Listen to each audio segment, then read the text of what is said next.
Buenos CS, you have done a lot. You came here last time, assured us that even stated that Nyayo House is a crime scene.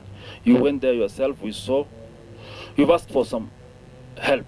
You've asked for budgetary allocation. The minister have been given budgetary allocation. Some raised the issue of e-citizen. E-citizen now is acquired by the Kenyan government. You asked for more officers. My friend now is leading that more offices have been opened. Staff have been recruited, and I know some are on the recruitment now. Vetting, you've said vetting will also be dealt with. But the question is, you have done as much as you could as a person. You've asked for what you want, and we have given you as parliament and the Kenyan national government. But the situation is still the same. The tent was on one side. Now it has moved. There's another tent now created in your house. The backlog has increased. The cry is much. Someone is sleeping on the job in your ministry, because you are not the hand person who will be doing the handy job. Yours is to ask for more money, more personnel, more officers. But the person who is supposed to implement is somebody else, your staff.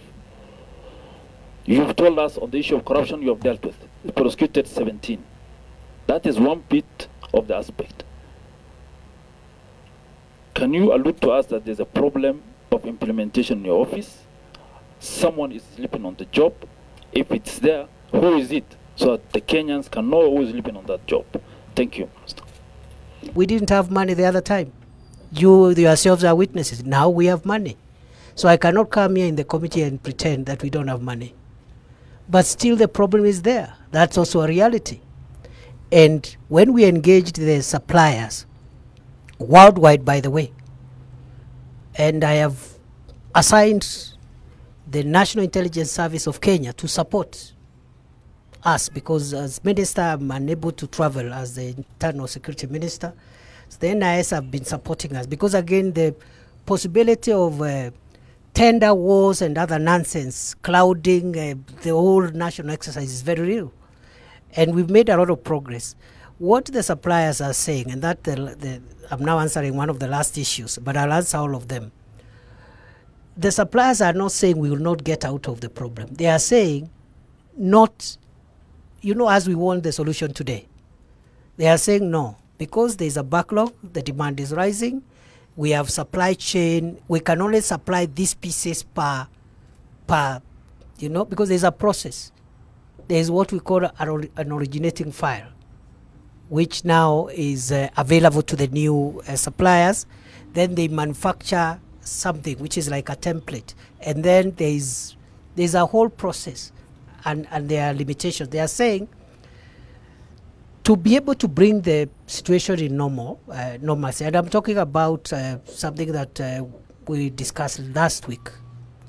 They are saying we are going to still experience challenges for at least another 90 days or even more, even 100 days, until now the 7 days express service is restored, because the problem had accumulated, the backlog and the other complications that came by.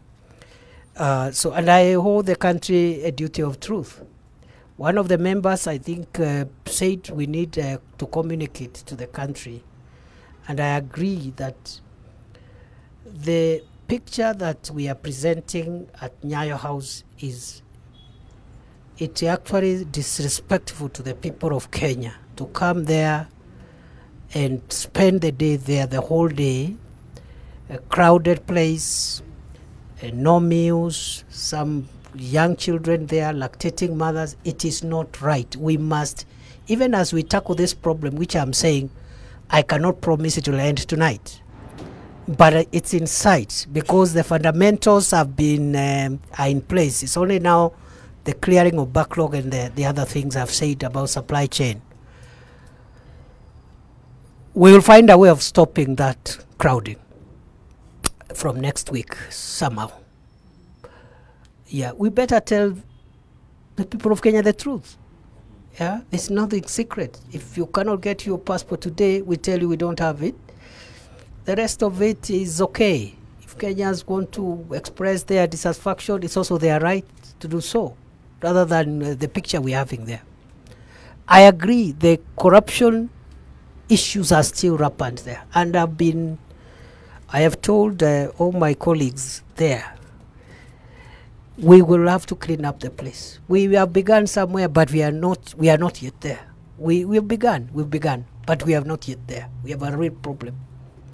It's the police, it's the immigration officers, it's other agents who do the mix, the linking of the service provider, and we just ask for a little patience. We'll have to move even officers we suspect, even before getting evidence that they are corrupt, we have to move them just as a good practice.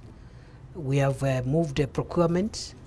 I've directed the PS to liaise with National Treasury, the procurement people there, and the security agencies also are going to be moved, all of them, including police officers and everybody else. We just have to clean up this place.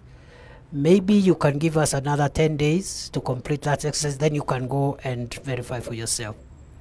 Honorable Chair, I apologize on behalf of the Ministry of Interior for the indignified treatment of the Honorable Yakub and other members of Parliament and members of the public who have been mistreated, mishandled, and harassed at Nyayo House. I would be in a position to submit a written update on the investigations on the matters involving Honorable Yakub. It's only that I had not been asked to do so. So maybe in another 1 day or two I can submit in writing where we are. And we do not condone that. It is barbaric to assault a member of parliament for whatever reason whatsoever, and it's also wrong to assault a member of the public for whatever reason whatsoever. I apologize and take responsibility for that misdeed, and we pray that we continue getting your support until we clean that place. I believe in another year or so, Nyayo House will be a place of efficiency, one way or the other.